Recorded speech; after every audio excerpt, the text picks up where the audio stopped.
Hello, this is Telmer, and welcome to a new series. This is Facebook Fix and Flip, and that's what we're calling it. Now, this isn't going to be an extended series. It's maybe between 12 and 24 episodes is what I'm thinking of. But what the point of this series is to show what is possible with Facebook. For the most part, I have done this in the past to some degree, and I have found it to be successful. But how successful, that's something that I have not tracked. So today we're going to be testing our skills on a few Facebook buys. Will we make bank or will we fold? So let's find out. So I've spent about $120 on these. Now you're gonna look immediately and boom, what's up with this ancient thing? This is a Samsung Galaxy S5 and it's still actually worth a little bit of money as long as there isn't much wrong with it. So we're just going to go through each one of these and give it a bit of a test, see what's wrong, and see what needs to be done with them. So I have a vague idea of what issues they were even before I bought them, because otherwise why would I buy something that I wasn't sure I could fix? This one I am pretty sure is just a screen replacement along with this one. I might be wrong about that. And I think this one just needs a back cover and that's it. So let's start testing them. We're immediately going to break out the amp meter and see what they're doing. So because of the nature of this particular series, I will not be going into depth about how to remove the screens and how to remove the back covers. I'm going to be skipping straight into the actual repairs of those phones, such as replacing the screens, etc.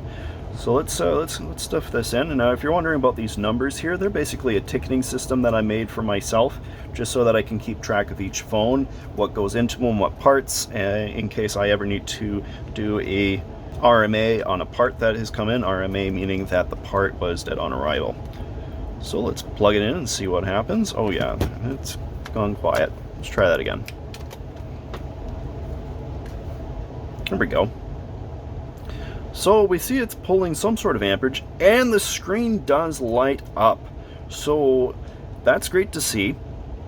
That means that it's doing something, and very likely the phone is functioning properly to some degree, at least. The only way I'm going to test this further is, in fact, if I am able to put in a new screen and test it. I think this is it's a Moto G Pure or something like that. So the screen shouldn't be extremely expensive. I'd probably just do a straight full frame replacement. It'll save me a little bit of time. Let's move on to the next one. Now, it looks like the panel underneath is broken. I don't know if you guys can see that, but the glass is fine. It is, in fact, the panel itself, the LCD panel or OLED panel, is what is busted.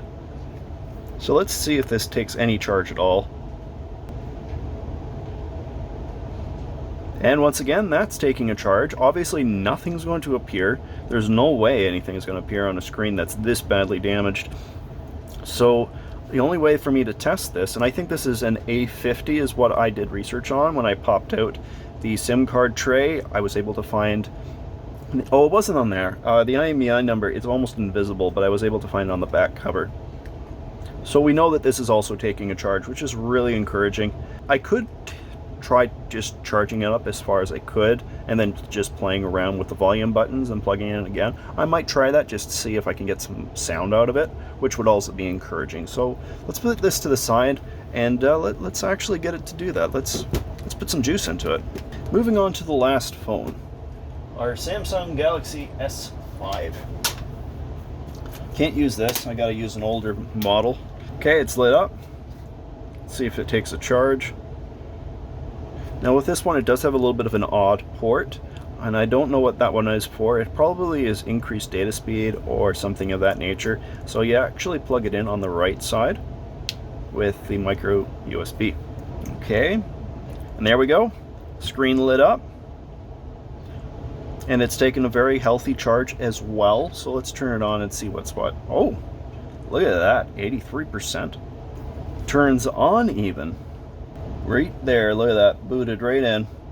Great to see. You can see here that it is locked to Rogers. That is a company here in Canada, and unfortunately that it's locked to Rogers Because I also know that this is an older phone, it definitely is locked to Rogers, because having phones locked to a company became illegal in Canada, I think in 2017. And so because this phone was made before 2017, I think it was 2016, it will have, it's going to be locked to, Rogers still. Rogers is notoriously difficult to get unlocked, so I will have to go through a little bit of a process of that before I can even give it a full test. So what I want to do when I give this a full test is I want to see that it can connect to LTE, I want to see that I can make phone calls, and I want to do a little bit of browsing and check the sound and the microphone. I want to see if those things are working. So I'm going to have to put that to the side for the moment for further testing, but at this point in time, I'm going to consider it not just like there's nothing really to repair aside putting on a new back on this. It's done. I just need to order a part for this, and I'm pretty sure I can find one on eBay for probably around $5. So that is really great to see. So $120, you divide that by 3, what do you get? You got about $40 per phone. Now that's not really an excellent estimation. It's more likely that this one's $50, the other one's $50, and this one's $20, which is vaguely correct. I can sell this probably for around $60 or $70. It is still a completely valid phone. I think its version is Android 6. Let's put it to the side. So at this point we've got these tested for now. I'm going to place an order, we'll get some parts in, and we can go and start diving in and do some thorough testing. Please ignore the mess up here. I had a customer requesting I do a diagnostic on a switch, but I do have a screen in now for the Pure, the Motorola, what is it, Moto G Pure or whatever. So I gotta just get this unpackaged, and let's start doing a test, see if everything is working still with this creature. Now this one I'm pretty sure it just comes out from the edges. Gotta take that SIM tray out, but it should just come out from the edges quite easily. You just put a nail down there and run it across. I think I might use this just to hinge out the rest. Yeah, breaking it. Whatever.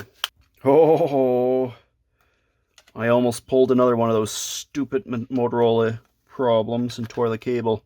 That was close. What I can do to remedy this issue so that I don't end up breaking it is I think I can heat this up and push that button out. I'll just glue it back in afterwards. No chance here. I don't want to have to replace a part that I shouldn't have to replace just because of Motorola making a stupid design choice. There we go. That was very close. That could have torn so easily. And I bet they're using the Torx screws too in this one. Yep, that they are. Somebody's been in here before. The screw at the top left corner where they put those stupid pads has been implanted or whatever. Okay, I've got it all together. The parts from the old screen, which apparently has been replaced before. It is an Mobile-Centric's phone screen, but it's definitely not mine because whoever put the glue in, it's different from what I use. Kind of a weird black glue. So let's turn this on, make sure it works. There we go. See how much battery is in it. Oh, you can't see. There. 0% battery. That explains a lot. So I'm gonna let it get some juice into it first before we continue on. Okay, it's been a little bit. Let's see what it's up to. What battery percentage are we at now? 24%. Okay, that's good enough for now for testing. So I'm gonna unplug it, and we're gonna see what we're at. There it is, though. It's turning on now. It does work. And there you have it, guys. We're in.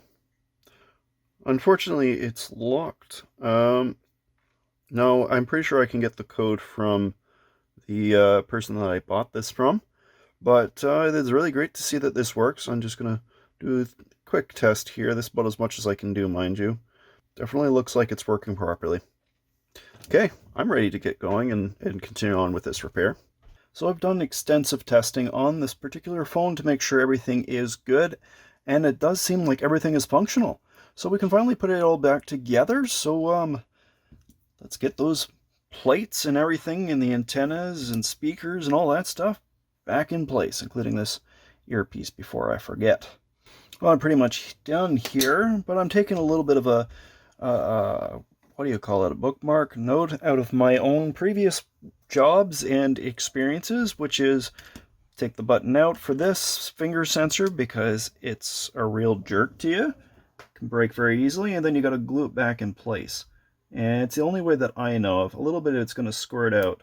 I am missing one screw, and I do not recall there being a screw there previously. Everything that's currently here, so I'm a little bit lost of where or if there was even a screw working in this before. At this point, it's ready to go back together, so let's toss it back together. And I think the easiest way is not to try to finagle it in, like pressing it in, but instead to align it up like this, and then get it lined up that way instead. And then it's fitting like this, just snapping around should do the trick for it. Let's get that SIM tray back in. I do still need to do some testing. I need to make sure that the phone is fully functional. I really shouldn't have fully put it back together until that, but I do find that it's not a bad idea to test it after you have it together, because there's certain things that you just can't fully test until it's all back together, unfortunately. So I'm going to do that bit off screen, and then we can march on back to the other phone. Well, here we are on to our next one, the A50. So why am I taking this out right now? I don't need this right now. That's the replacement screen. We're going to get this back off. Happy to see that the lens covering the camera is not cracked. Let's heat up that back and get it off. Okay, here we go. Back's off. I got the screws out already. I almost forgot to take the SIM tray out. Let's get that SIM tray out. Very good. And now let's get that back cover off. How I usually like to do this is I always go in from the SIM tray. I just clipped my nails yesterday, so this is a little hard. Let's see if I can use one of these picks. There we are. Think that's got it. Now, I'm just a little bit concerned about any potential cables connected to this. I don't think there is with the A50. Yeah, that's fine. Good. Disconnect the battery immediately. And what is this? I think this is a full frame. That's what I bought. Yeah, full frame. Do we have any screws on the motherboard for this? I think it's just the one. There's one screw right here. And I think that's it. There's also two screws holding down the fingerprint reader at the bottom. That came out pretty easily. Nice. Okay, let's see what's still here on the new one. I don't know what this is. It's been uncovered some. It makes me a little nervous. I'm going to see if I can remove this one and put it into the new screen, because that one, there's some sort of cover that's missing. I think that's part of the ear speaker, I think. Yeah, I'm not sure what it is exactly, but it looks sketchy. Okay, I don't really want to connect in the frame at this point in time. I think I can bridge a couple of these pins to turn the phone on if there's any juice in it. Maybe I'll plug it in first. See if there's any juice before trying to get it to turn on. There we go. Screen is now working.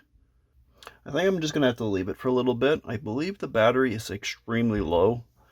Okay, we've left it for a little bit. How is it doing?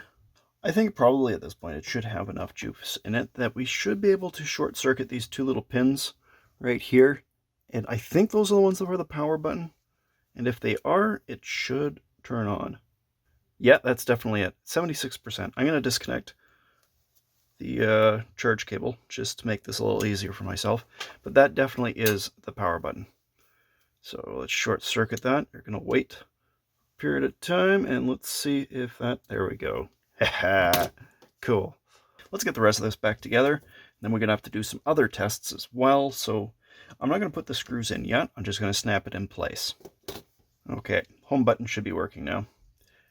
There is a pre-existing account on here. I might be able to just wipe it. If not, I have other methods. Fortunately, you can see quite clearly there's no Samsung account. This is from a customer, and it was their phone, but they weren't able to wipe it, so not much they could do about that. I just discovered that there is a little rubber gasket that was still sitting inside of the box that needs to go in, and if you look right here, that's where it's supposed to go. I need to get that sensor in there. That's not the sensor, it's just a gasket. But I would like that in there. I don't want that to be without. I'm sure there's a reason why they have that rubber gasket in there. It's better not to chance it. The phone is in the middle of a factory reset, so I can't do this just yet. But once that has finished its job, we can unplug the phone, get in there, and put that little guy right there. Shouldn't be too hard. Well, I wonder if I could do it even right now. Oh, it's got a screw in place. Let's get that screw out first. Here we go. I'm gonna use some tweezers to get that in place. Looks like it goes like this. Drop it in. Nice. Very nice. I was wondering why it was squishy on that side. That's annoying. The reason what I'm talking about there is that side wasn't clicking in place, and the reason why was simply because on that side there is an antenna cable and it's not sitting flush. Let's make sure it's sitting flush first. I just realized something that I had forgotten. The phone works, it's turned on, everything is good. I forgot to glue the battery down. I forgot to add some adhesive for the battery. So I just got to disconnect these two right here. It's a pretty simple thing that needs to be done there. I got some strips of adhesive that I can put down. I bought this from my supplier, my parts supplier. It's pretty cheap. You can actually get it pretty much anywhere. If you look it up, M3 adhesive, double-sided adhesive or something like that, I think you should be able to find it. I don't have affiliate links to this particular stuff. I should find a link to it. I use this stuff a lot. You just remove the adhesive backing right there, and we should be good to go and throw that battery back in. You really don't need a lot either. This adhesive is extremely strong. Alright, so I'm ready to go and put that back in place finally. I've taken it off like 3 or 4 times because I kept forgetting stuff and trying to adjust things, and I don't usually do that. I usually don't have problems. I don't usually end up making that many mistakes. That cable keeps bouncing back up on me. It's really annoying. Finally, let's put these screws back in, and this we can finally call done. So the last step we gotta go on for this is to take off the old adhesive, and I gotta go and put on some new adhesive. Now, the adhesive doesn't always stick very well to this kind of a phone, so what I'm planning to do is I'm going to put a small strip across here, and there's going to be a strip here, and maybe like along there, and then the rest is going to be E8000 glue, and that's about all I can do with that. And the reason why I'm doing that is it's just every single time I've ever tried using adhesive on this kind of a phone, for some reason it just doesn't stick. Oh, that took a while. The only way I'm going to truly clean this up is with a piece of tape. Okay, so I have that all in place. Got my E8000 glue. Just gonna peel off this protective adhesive backing material. Alright. Now it's just a matter of filling in the gaps with some E8000 glue. So, don't need an incredible amount, but just put a nice bead all the way around. Also, just remember that when this kind of glue dries, or begins to dry as you pull the point away from the phone, it does leave little strings of dried glue. And if you get that over the camera, it can cause you some problems because it's not fully dry. So I always kind of swish it downwards and away from the lens just in case. Now this glue doesn't dry right away, so if you leave it for even 30 seconds as it is, it's not the biggest deal in the world.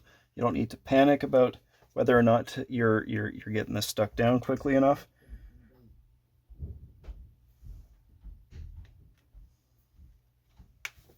There we go. And just rub it down good. I'm not pushing down too hard on the sides where it's just glue underneath, but it's mostly the areas where there is strictly just the adhesive that I'm interested in. Now at this point, I do have some clamps to go and make sure that this stays all in place, but That is absolutely not necessary. You can also use tape. You can just use straight old-fashioned masking tape, and that'll work just as well. On this occasion, I have a bunch of these. I do have Amazon affiliate links for these creatures too, which is very nice, because I really like these little guys. They're very, very helpful. The ones that I have here are made of metal. The ones that are made of plastic will work just as well. Now just keep in mind that if you do end up using these kinds of little guys, don't tighten them down too much. The reason why you don't want to tighten these down too much is simply because if you over tighten them, you can actually damage the screen. Really don't want to do that. For the glue to fully cure, it takes, I think, about 12 to 24 hours, but it does start to make a very good adhesion, stickiness, whatever you want to call it, even after about an hour. There we go. I'll just let that dry now. Well, it's been sitting overnight. I can take the clamps off. Didn't really need to leave it this long, but I had other stuff to do, so it just kind of happened. And you can see it does have some smudges of glue here and there. But you notice that it's stuck down quite nice and firm. I do have to get those glue marks off. I'm going to grab some gloves. I'm just going to give this a quick clean. Just do that off screen because I'm literally just rubbing it down with alcohol. So that cleaned up pretty darn nicely. It's good and shiny. Remember this creature here with no back. So this one, as far as I can tell, is fine. As I said, it just needs a back, and I need to unlock it from Rogers. I actually managed to get all the phones fixed. In fact, I even got that first one there, the Motorola, already sold, which is great. So I got to list this one, and as soon as this one gets unlocked, I'll be listing it as well. Alright, so let's break this down, figure out how much it all cost in total, all of our expenses, including the purchase of the phones, and all the parts. So here we have it. I've called this the Triple F spreadsheet is more or less what this is. We've got Samsung Galaxy A50, the G Pure, as well as the S5 here. So that gives us total expenses right here, which is about $180.84. And here's my estimates. Now, some of this I've already sold. Not some. Only one of these things have I sold. And I'm pretty sure I will get that estimate of $180, or at least really close to it. The 120 unfortunately only got $100 for that one, which means that I barely got any earnings off of that one. Oh, that really hurts. I do expect probably I'm going to get knocked down on my price for this right here for the Samsung Galaxy S5. Probably is going to be $60. I don't know what's going to happen with 180. Probably somebody's going to want to trade me something, and then I'll have another phone on hand or something like that, which would be nice. But hopefully, I'd say we've got a decent earnings from this time around. It looks like we've got, in total, $169.16. Just say it's $170 earnings. That's pretty epic. So I can say we didn't go bust on this occasion. Might be another occasion in the future, though. Let's hope not. And that's it, guys. So it worked out. I know I can make a profit on these last two phones. It's gone super well for our very first episode. We did make some money. So if you liked the episode, please do leave a like. And if you want to see more of my stuff, subscribe. We'll see you guys all in another video. Bye.